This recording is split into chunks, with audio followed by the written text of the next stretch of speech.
हर सांस में तेरा ही नाम, हर धड़कन तेरा पैगाम, मेरी अधूरी कहानी। क्या यहाँ एक नौकरानी बनकर तुम्हारे घर वालों की कड़वी बातें नहीं सुन सकती? मुझे अपनी जिंदगी जीने का पूरा हक है। मैं नए सिरे से अपनी जिंदगी का आगाज करने जा रही हूँ। अगर तुम मेरा मुतालबा मानते हो तो मुझसे कांटेक्ट कर लेना, मैं आ जाऊंगी। और अगर नहीं, क्यों? आज मौके जा रही हो तुम?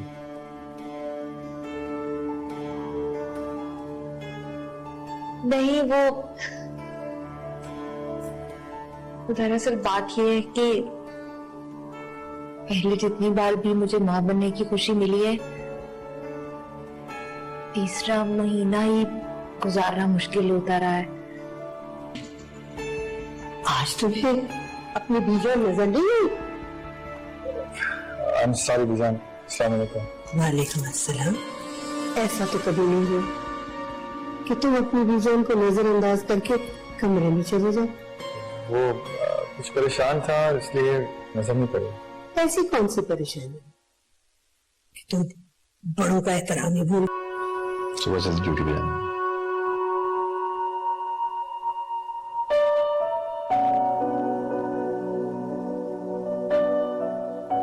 मुझे समझ नहीं आती कि साइजा के साथ क्या मसला है।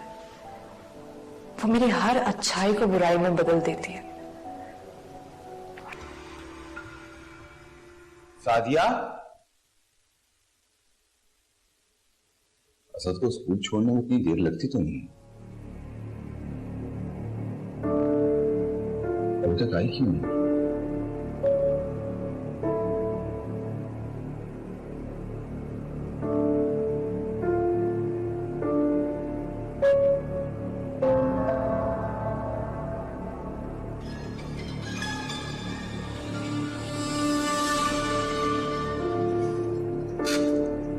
पता नहीं ये सादिया सुबह सुबह कहाँ चली गई। स्कूल छोड़ने के लिए गई थी, लेकिन इतनी देर।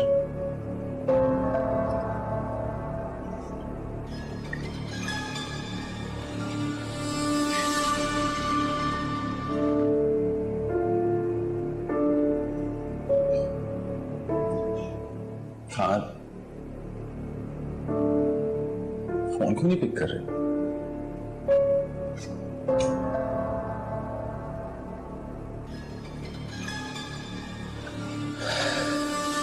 अल्लाह खैर करे।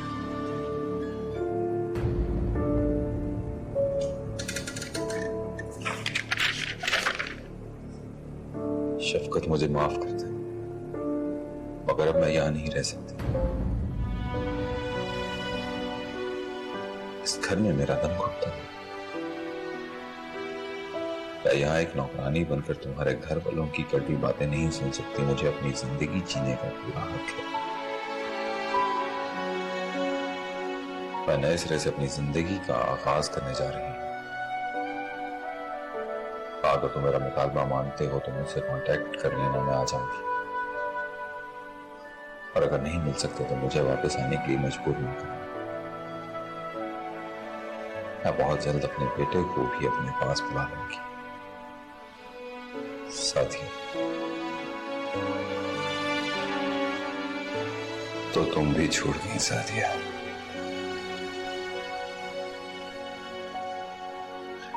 मैंने कहा था ना,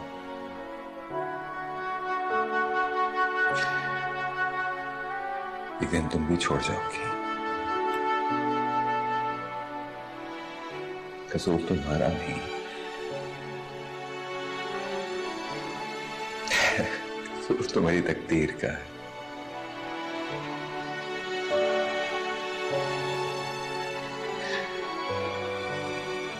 तुम्हें जीने का, जिंदगी गुजारने का पूरा हक है।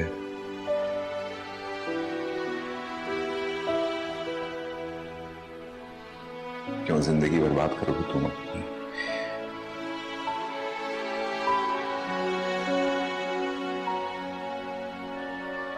एक अपाहिज शख्स के लिए।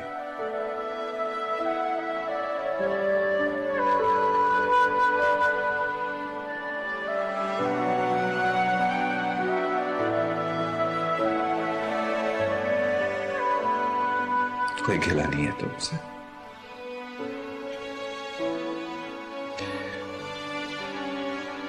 शिकवा तो कत्तीर से है।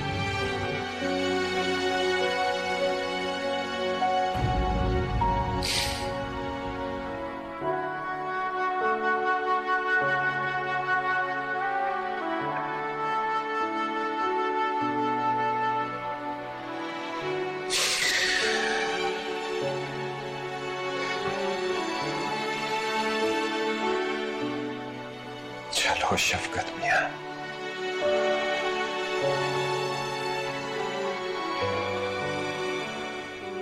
एक और की जिंदगी शायद आसान कर देगी।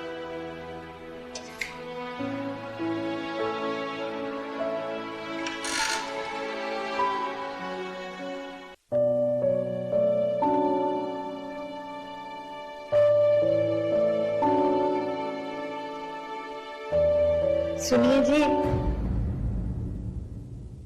आज मैं बहुत खुश हूँ। क्यों? आज मिलके जा रही हो तुम?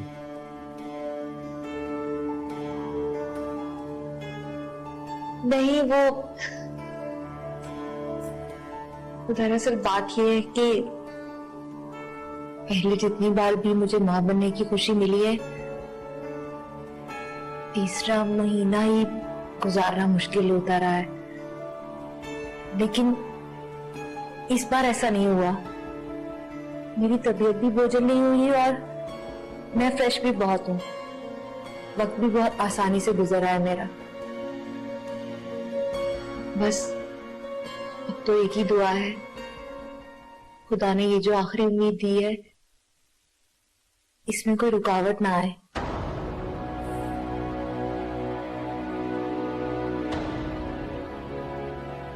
क्या हुआ? आप कुछ बोल नहीं रहे? मेरे पास तुम्हारी फजूल बातों के लिए टाइम नहीं है। पहले 3 बार जो हो चुका है ना, इस बार भी वही होने वाला है। मुझे कोई उम्मीद नहीं है तुमसे। पता नहीं तुमसे मेरे नसीब में औलाद होना है भी या नहीं।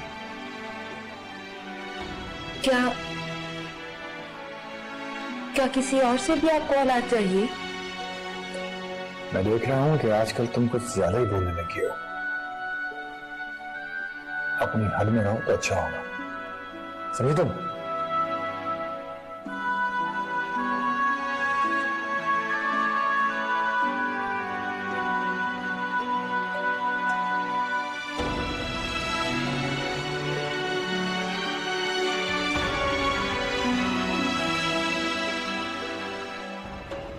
कमाल हो गई। हमें उस लड़की से पहले भी कभी कोई उम्मीद नहीं थी, लेकिन ये हम सोच नहीं सकते थे कि वो इतना बड़ा कदम उठाएगी। भाई, हम इस घर के बड़े हैं, हम मौजूद थे इस घर में, हमसे पूछ ही लेती। मैं क्या करता बीजा? मैंने तो अपनी पूरी कोशिश की थी उसको इस घर के माहौल के लिहाज से ढालने की। ऐसी लड़कियां कभी खानदानी घरों में ढल नहीं सकती। जो लड़की बगैर बताए हमारा घर छोड़ के चली जाए, हम कभी जिंदगी भर ना उसका जिक्र सुनेंगे और ना उसके बारे में कोई बात बर्दाश्त करेंगे।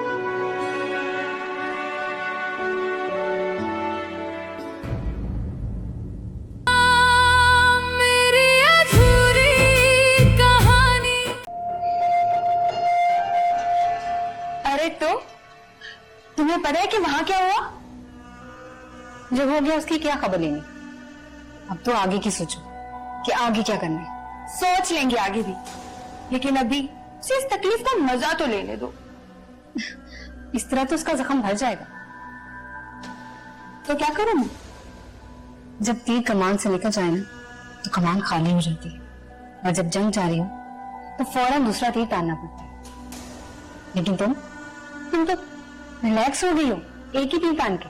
खुशबू, एंजॉय करो, मजा लो, उसकी बेबसी का मजा लो। और अगर तुम मेरी जगह होती ना वहां, तो तुम भी यही करती जो भी मैं कर रही हूँ। ऐसा अभी खुशियां सेलिब्रेट करने का वक्त नहीं है, क्योंकि रिमशा अभी इसी घर में है। चली जाएगी, बहुत जल्द चली जाएगी। तुम जो है मेरे साथ। हाँ, क्यों नहीं।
रहमत, यहाँ आओ बेटा।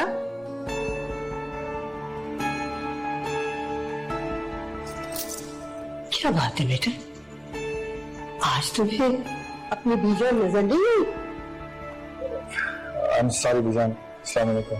वालेकुम अस्सलाम। ऐसा तो कभी नहीं हुआ कि तुम अपनी बीजान को नजरअंदाज करके कमरे में चले जाओ। वो कुछ परेशान था इसलिए नजर नहीं पड़ी। ऐसी कौन सी परेशानी कि तुम बड़ों का एहतराम ही भूल गए? तुम बिल्कुल अपने भाइयों की तरह लापरवाह होते जा रहे हो। ऐसी बात नहीं बीजान, आप मेरे लिए सबसे पहले हैं, बाकी सब आपके बाद है। लेकिन आप जानती हैं ना, ऑफिस की सारी जिम्मेदारी मुझ पर है। मेरा कॉन्ट्रैक्ट है, उसकी वजह से मैं बहुत परेशान हूँ। कैसा कॉन्ट्रैक्ट? आप फिक्र ना करें, मैं सब ठीक कर लूंगा। बस आप मेरे लिए दुआ किया करें। मेरी दुआएं हमेशा तुम्हारे साथ हैं बेटा। खाना खाया था तुमने? नहीं, भूख नहीं। अरे खाना तो खा लिया करो ना। ठीक है, मैं कुछ हल्का सा ले लेता हूँ। किसी को उठाओ, उठा के तुम्हें खाना खिलाओ।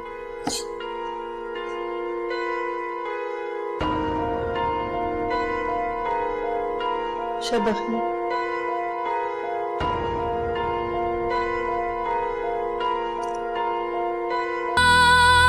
मेरी अधूरी कहानी।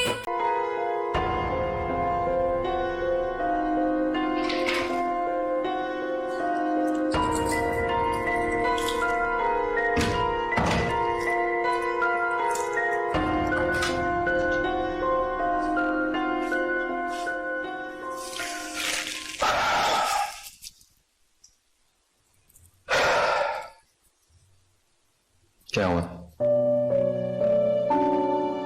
कुछ नहीं। कुछ तो हुआ। तुम गई थी ना बीजान से बात करने, क्या बात है?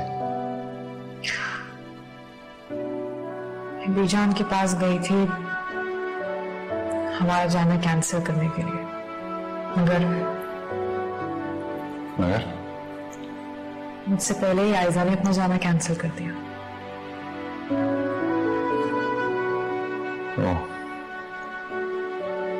ऑब्वियसली यार, 8-10 साल की बच्ची तो है नहीं कि जिद करे। उसे भी अंदाजा हो गया होगा कि उसका जाना ठीक नहीं है। लेकिन हमारा जाना तो कैंसिल हो गया ना।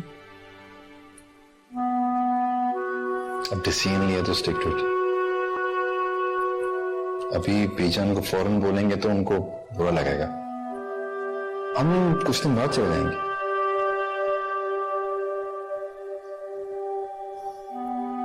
अब क्या सोच रहे हो? कुछ नहीं। अच्छा चलो अब सो जाओ, रात बहुत हो गई है, सुबह जल्दी ड्यूटी पे जाना है।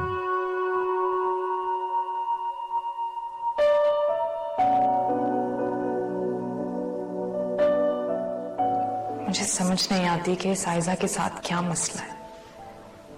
वो मेरी हर अच्छाई को बुराई में बदल देती है, और सबसे बड़ा प्रॉब्लम यह है कि मैं ये सारी बातें नेमत को कैसे समझाऊं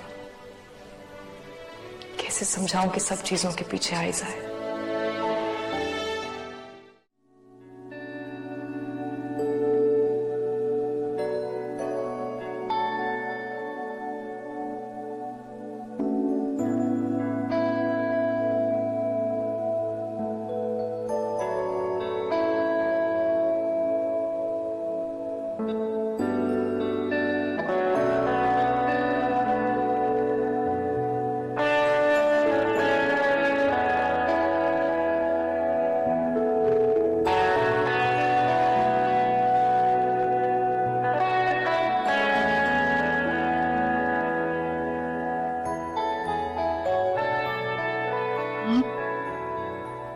आप आ गए, इतनी देर कर दी आपने।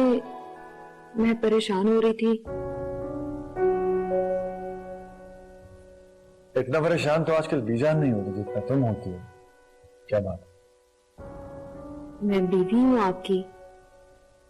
बीवियां शोहरों के देर से आने पे परेशान हो ही जाती हैं। मुझे एक बात बताओ, औरतों में जो शक करने की बीमारी होती है तो मिली है, कब खत्म होगी तुम में से? मैं आप पे शक नहीं करती। अच्छा तो तुम यकीन करती हो कि मैं ठीक इंसान नहीं हूं? मैंने ऐसा कब कहा? आज नहीं कहा तो कल कह दोगी। आपकी यही बेरुखी मेरे दिल में खौफ पैदा करती है। पहले तो आप ऐसे नहीं थे। मैं शुरू से ऐसा था, तुमने अब गौर किया। पता है, तो मुझे अजीब अजीब से ख्वाब भी आने लगे कि आप किसी और लड़की से शादी करने लगे। इसीलिए बस करो बस करो, पता नहीं क्या क्या बकवास करती रहती है। सब मुझे ही बुरा कहने लगे अब इस घर में। ये किसने कह दिया? आपको पता है, सादिया मुझ पे तावीज करवा रही है ताकि मैं कभी मां ही ना बन सकूं। आज मैंने भी इसे ठीक ठाक सुनाई। सादिया ऐसा क्यों करेगी? आप नहीं जानते? मेरा दिमाग मत खाओ, पहले ही काम की वजह से बड़ा परेशान।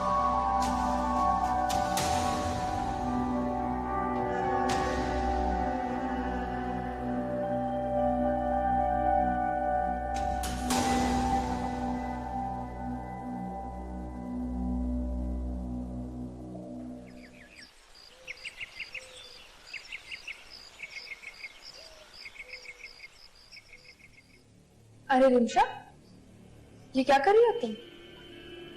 नाश्ता बना रही हूँ। हाँ, मगर सब एक साथ नाश्ता करते हैं, और वैसे भी किसी को भी इजाजत नहीं है कोई पहले खाना खाए या फिर नाश्ता करे।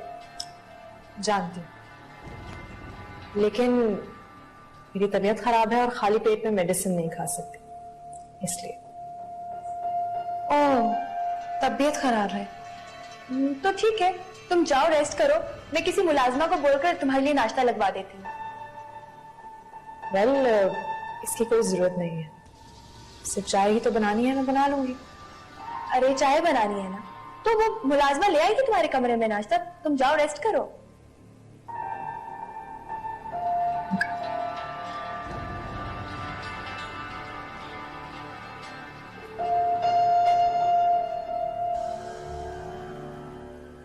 एक बार तुम्हारे कमरे में ये नाश्ता जाए तो सही।